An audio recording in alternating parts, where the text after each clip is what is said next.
नमस्कार दोस्तों, स्वागत है आपका आरबीए स्टडी के एक नए वीडियो में। तो आइए दोस्तों, अभी जानते हैं अपने लोग बीटीएस एएनएम 10,709 के रिगार्डिंग कुछ न्यू अपडेट।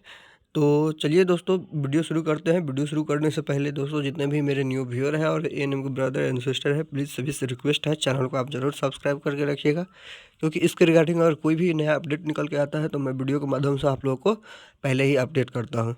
तो जैसे कि मैंने दोस्तों आपको अपने प्रीवियस वीडियो में सारा चीज़ बताया था कि काउंसलिंग कैसे होगी और न्यू वैकेंसी के बारे में भी बताया था।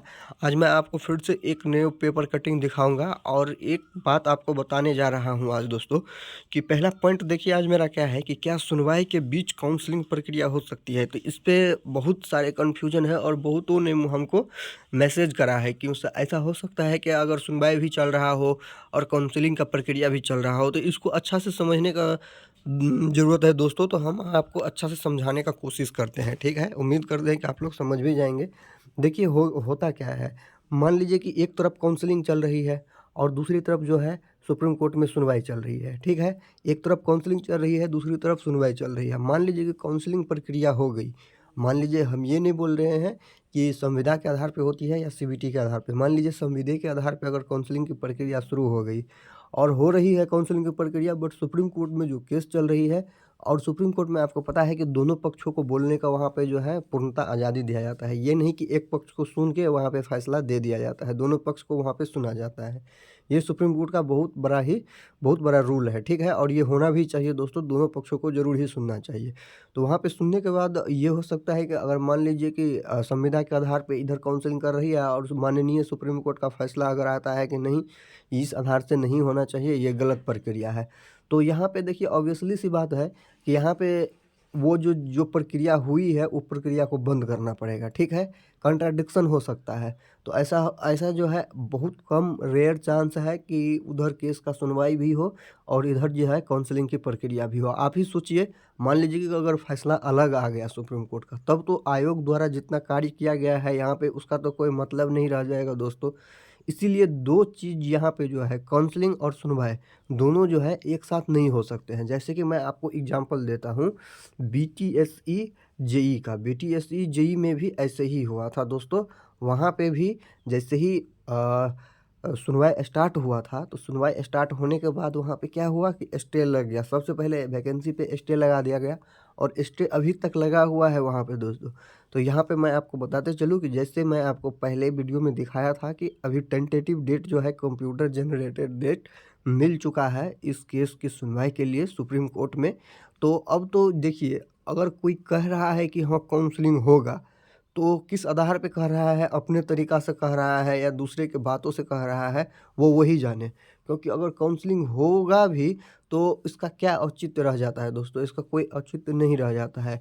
इसीलिए मैं ये नहीं बोल रहा हूँ कि मैं किसी के विरोध में नहीं बोल रहा हूँ, मैं आपको जो सच्चाई से रूबरू करवा रहा हूँ कि सच्चाई क्या है, आप ही खुद सोचिए और न्यायिक प्रक्रिया क्या कहती है। और ये देखिए, जितने भी प्रक्रिया होती है वो आपके और मेरे इमोशन से नहीं चलते हैं, वो एक नियम के आधार पे चलते हैं। तो नियम तो यही कह रहे हैं दोस्तों, तो मैं आपको नियम बता रहा हूँ कि क्या होने वाला है, ठीक है।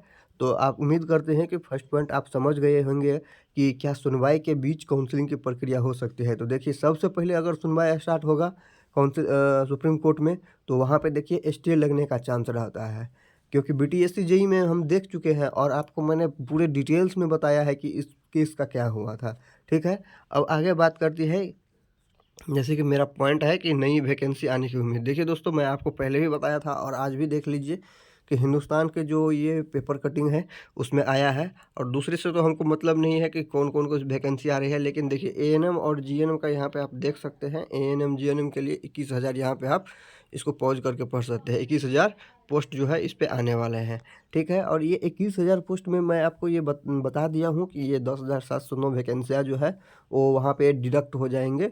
तो मान लीजिए लगभग 10,000 के आसपास जो है वैकेंसी है, तो उसमें बहुत सारे विभिन्न विभिन्न पदों के लिए भी वैकेंसी आने की उम्मीद है। उसमें जीएनएम के लिए अलग से वैकेंसी है, एएनएम के लिए अलग से वैकेंसी है। 10,000 हटाने के बाद फिर उसके बाद जो है बड़े पदाधिकारी एसएचओ की जो वैकेंसी है वो वहाँ पे रहेंगे, ठीक है दोस्तों। तो ये सारी वैकेंसियाँ रहेगी उसमें। और आप लोगों को मैं सजेशन देना चाह रहा हूँ कि ये सजेशन है कि पढ़ाई को आप लोग जो है थोड़ा थोड़ा कंटिन्यू करिएगा, क्योंकि आपको पता है कि आप देख रहे हैं कि जो वैकेंसी आने की उम्मीद है वो लगातार बढ़ती ही जा रही है, क्योंकि अगले वर्ष चुनाव है दोस्तों। तो चुनाव है तो उसमें बच्चों को और अपने वोटर को कलेक्ट करने के लिए जितना भी सरकार है, जिस सरकार जो है वो इस तरह की प्रक्रिया करती है, आपको भी पता है। भले वैकेंसी क्लियर करती है नहीं करती है, लेकिन इस तरह से एडवर्टाइजमेंट निकालती है कि जिससे बच्चों में एक आस जगे और जो है हमको कंसोलिडेट होके वोट डाले। इस सारा का प्रक्रिया जो है सरकार के द्वारा वोट के लिए ही किया जाता है।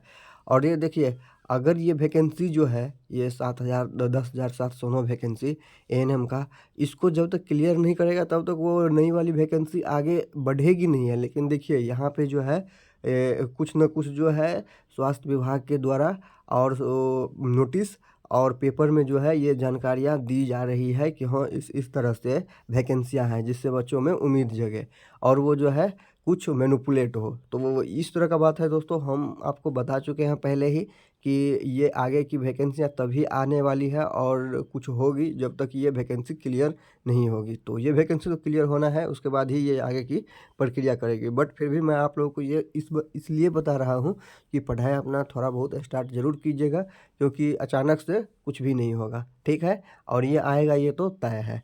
अब यहाँ पे देखिए अभ्यर्थियों की एकजुटता की बात है, तो एकजुटता की बात मैं ये बोल रहा हूँ कि मैं ये बोलना चाह रहा हूँ कि जितने भी स्टूडेंट हैं और अब जितने भी एस्पिरेंट हैं, मान लीजिए कि वो सारे एस्पिरेंट अगर एकजुट होके इस वैकेंसी को जल्द से जल्द अगर क्लियर करवा लेते हैं, तो क्लियर करवाने के बाद जो है ये नई वैकेंसी आने की उम्मीद बहुत ज़्यादा बढ़ जाती है। बट अगर नहीं करवा पाते हैं तो आपको पता है कि क्या होने वाला है, स्टे लगेगा। और स्टे लगने के बाद होगा कि इस विभाग की जितनी भी वैकेंसियाँ हैं और जितनी भी रिक्तियाँ हैं वो सारी की सारी बंद पड़ जाएगी, ठीक है दोस्तों। तो यहाँ पे आप देख लीजिए कि क्या क्या क्या प्रक्रिया होने वाली है, यहाँ पे मैंने आपको सारा बता दिया।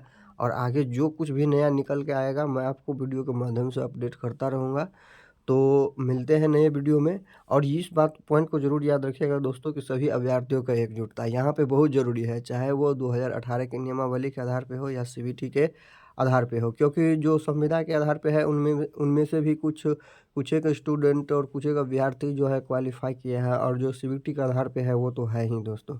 तो ये एकजुट होकर जितना जल्दी जो है ये वैकेंसी क्लियर हो जाएगा उतना बेहतर रहेगा सबके लिए और आने वाली वैकेंसियों के लिए। तो अभी के लिए इतना ही दोस्तों इस वीडियो में। मिलते हैं नए वीडियो में नई जानकारी के साथ, तब तक के लिए थैंक यू।